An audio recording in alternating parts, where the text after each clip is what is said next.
Go. The North had some, well, the people are going to be watching this like the last 4 minutes of me going on a tirade. The North had good generals, but specifically Grant. He did not have the tactical skill that Lee could win with fewer people, right? He could beat a larger army consistently. Grant was just good at winning because he had more people and he was a fierce fighter.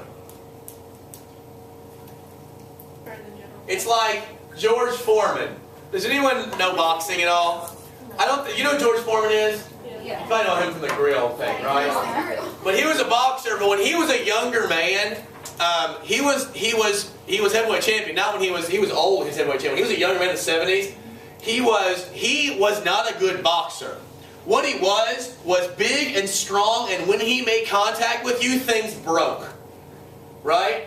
And his theory was, I'm just going to get hit a couple times, and eventually I'm going to land a big right, and it's going to end your life. Like Rocky. It's kind of like Ivan Drago, right?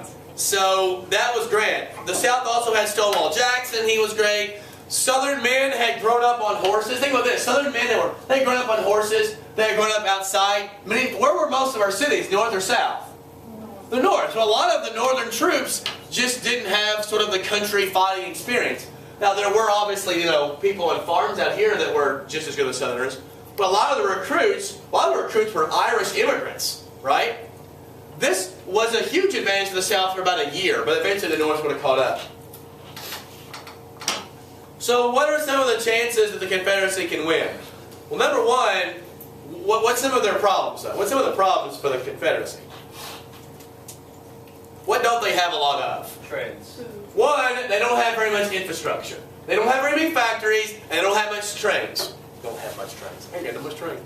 They don't have very many trains. They don't have much infrastructure. They don't have many people. Yeah. Their farming is mostly commodities, not very many. Yeah, their farms tend to be cash crops, and so they're having a harder time feeding themselves. And since they don't have many banks, and they don't have as much infrastructure, they don't have as many factories, they're going to have a hard time doing things like clothing their troops, right? There were only 9 million men in the South, 9 million people in the South. 3.5 million of those were slaves. So you're talking about a very few amount of people to fight this war. Half of them are women, and half of them, a lot of those people can't fight because they're older or younger. Eventually, by the way, the South's going to have a draft. Both sides will have a draft. The South starts drafting in 1862. And eventually, do you know what ages they start drafting? 15. From 15 to 55. From 15, they need people desperately. 15 to 55. So I'd be like middle range. Today, if we went to war, would I be drafted? No. No, I wouldn't be drafted unless it was like World War Z or something, right? But we wouldn't be drafted. I wouldn't be drafted. But if this was the South, I'd be right in the cherry picking area, right? I'd be good to go. Another one is the South needs the North to get border. The South needs the border states. They need Northern Democrats to sort of undermine the South. Northern Democrats who were against the war were nicknamed Copperheads. Copperheads were these Northerners who were against the war, these Northern Democrats. Yes, sir? I think the North had more stronger weapons. You think it could do something? Over the long haul, yeah. As time went on, they could. But what's one thing the South had was they got a lot of weapons from England. They had European help with some of their supplies. The South did.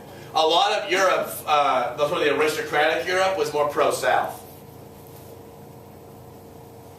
If the South, remember, what did the federal government, the Whigs, the Republicans, they wanted higher tariffs, right? Well, what if the South got to stay the South? What could England start buying? More cotton. Cheaper cotton, right? So this was actually in their economic advantage for the South to win. Eventually, though, you know what's one thing that's going to keep England from outright helping out the South? Was Uncle Tom's Cabin. It became popular over in England, too, and the commoners in England hated slavery, and they could not stand their government helping out the South. So England helped the Confederacy, but not as much as they probably would want it to. Okay, let's talk about northern advantages. What are some advantages the North has? Infrastructure. Number one is infrastructure. Number two is test. You say more people test?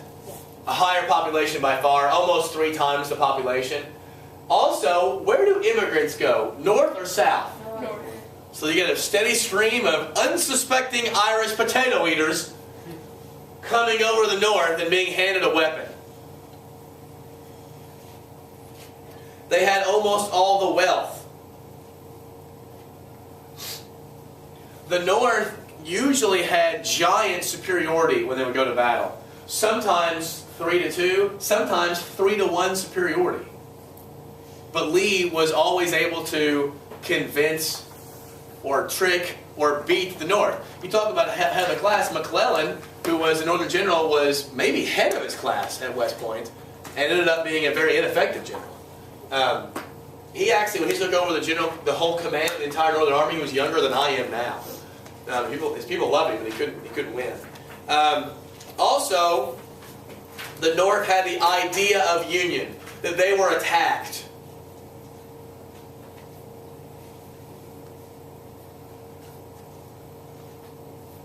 And as Nick mentioned, over the long run, the North had better access to weapons and supplies. The North could just supply their people better. And because the North had an alliance with the West, which did most of the food farming, they had better. Yeah, I mean, that was all part of the North. But also, think about this. One thing you'll think about a lot of wars is prisoners of war. If you were taken prisoner of war, would you prefer to be a Confederate in a Northern prisoner of war camp or a Northerner in a Southern prisoner of war camp? Southern. Why would you want to be a Confederate in a Northern Civil War? Because they still thought you was. They hate you less. If, think about it about survival. If the South can barely feed their own troops, how much do they think they're going to care about you? They're not, right? The POWs are the last ones they're going to feed. Yeah. They showed a picture, I think it was in the new books, textbooks, and it was a Confederate POW. Probably POW or POW camp. POW, it was an individual shelter. Okay. And he was like just a skeleton. Yeah.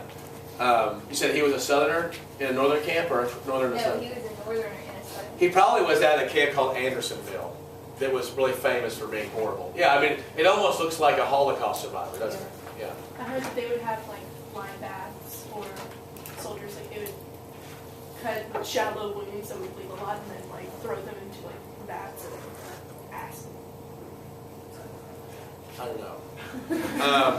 Okay, hold on. Monday, if you want to see what your final grade is, at the end of the day, I will hopefully